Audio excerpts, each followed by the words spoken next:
महाभारत के युद्ध में ये 6 महान योद्धा होते तो क्या होता।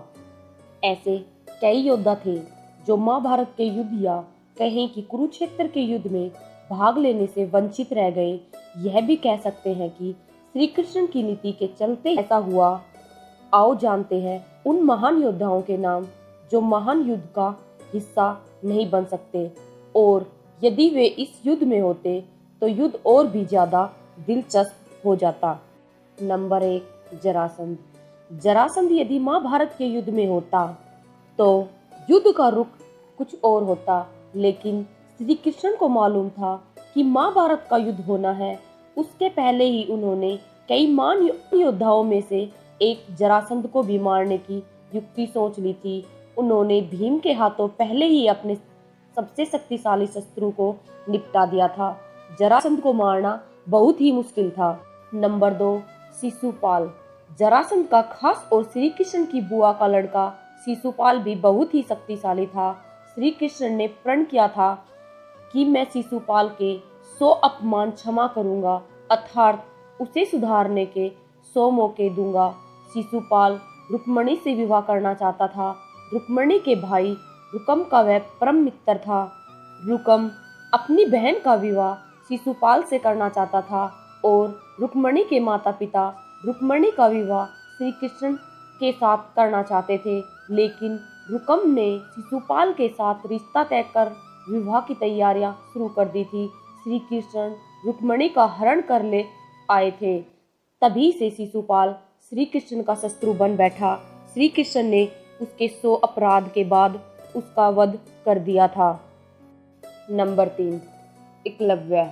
महाभारत काल में प्रयाग इलाहाबाद के तटवर्ती प्रदेश में सिंदूर तक फैला सिंगवेरपुर राज्य निषाद राज हिरण्यधनु का था। गंगा के तट पर अवस्थित सिंगवेरपुर उसकी सुदृढ़ राजधानी थी। हिरण्यधनु के मृत्यु के बाद एकलव्य वहां का राजा बना। विष्णु पुराण और हरिवंश पुराण के अनुसार एकलव्य अपनी विस्तारवादी सोच के चलते जरासंध से जा मिला था। जरासंध की सेना की तरफ से उसने मथुरा पर आक्रमण करके एक बार यादव सेना का लगभग सफाया कर दिया था। बाद में उसका युद्ध श्री कृष्ण से हुआ और वह मारा जाता है। नंबर 4, बलराम। भगवान कृष्ण के बड़े भाई बलराम ने श्री कृष्ण को कई बार समझाया कि हमें युद्ध में शामिल नहीं होना चाहिए, क्योंकि दुर्योधन और अर्जुन दोनों ही हमारे मित्र हैं। ऐसे धर्म संकट के समय दोनों का ही पक्ष न लेना उचित होगा। बलराम जी शिविर में जाकर दुर्योधन से कहते हैं, जिस तरफ कृष्ण हो उसके विपक्ष कैसे जाऊं। भीम और दुर्योधन दोनों ने ही मुझसे गदा सीखी है, दोनों ही मेरे शिष्य हैं, दोनों पर मेरा एक जैसा स्नेह है। इस दोनों कुरुवंशियों को आपस में लड़ते देखकर मुझे अच्छा नहीं लगता, अतः मैं तीर्थ यात्रा पर जा। नंबर 5, काल्यवन।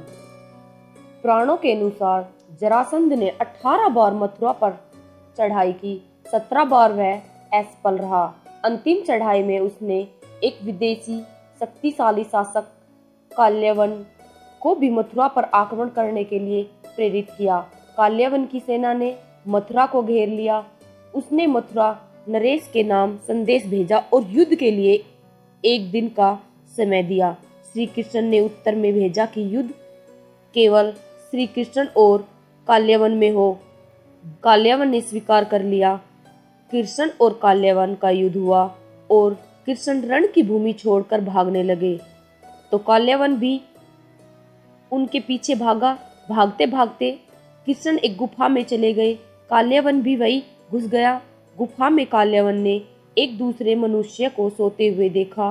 काल्यवन ने उसे श्री कृष्ण समझकर कसकर लात मार दी और वह मनुष्य उठ पड़ा।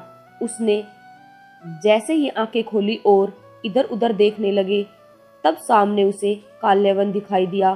काल्यवन उसके देखने से तत्काल ही जलकर भस्म हो गया।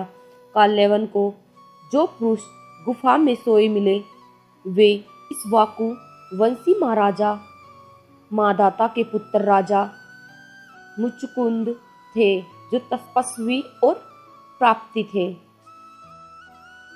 नंबर 6, बर्बरिक। बर्बरिक दुनिया का सर्वश्रेष्ठ धनुर्धर थे। बर्बरिक के लिए 3 बाण ही काफी थे, जिसके बल पर वे कौरवों और पांडवों की पूरी सेना को प्राप्त कर सकते थे। युद्ध के मैदानों के मध्य बिंदु एक पीपल के वृक्ष के नीचे खड़े हो गए और यह घोषणा कर डाली कि मैं उस पक्ष की तरफ से लड़ूंगा जो हार रहा होगा। बर्बरिक की इस घोषणा से कृष्ण चित हो गए। तब भगवान श्री कृष्ण ब्राह्मण का भेष बनाकर सुबह बर्बरिक के शिविर के द्वार पर पहुंच गए और दान मांगने लगे। बर्बरिक ने कहा, मांगो ब्राह्मण, क्या चाहिए? ब्राह्मण रूपी कृष्ण ने कहा कि तुम दे न सकोगे, लेकिन बर्बरिक कृष्ण के जाल में फंस गए और कृष्ण ने उससे शीश मांग लिया।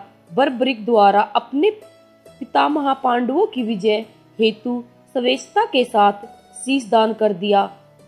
बर्बरिक इस बलिदान को देखकर दान के पश्चात श्री कृष्ण ने बर्बरिक को कलयुग में स्वयं के नाम से पूजित होने का वर दिया। आज बर्बरिक को खाटू श्याम के नाम से पूजा जाता है।